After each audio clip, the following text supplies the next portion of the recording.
यो दाइको एक्सिडेन्ट बलुवाडीभित्र भित्र गुम्मा भन्ने ठाउँभन्दा अलिक अगाडि भएको रहेछ। यसो यहाँलाई कसैले चिन्नुहुन्छ भने सम्पर्क गर्नुहोला।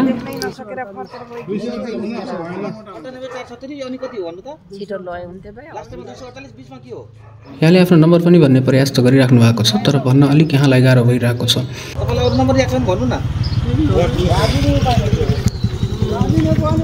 यहाँको ठेगाना चाहिँ पहुनी भन्ने ठाउँमा यहाँको ठेगाना रहेछ। यो दाइको बाइक यही छ, म देखाइदिन्छु तपाईँलाई यो कसको हो कहाँको हो।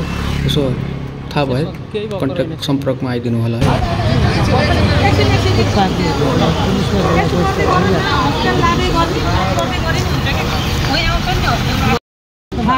के हो त्यसै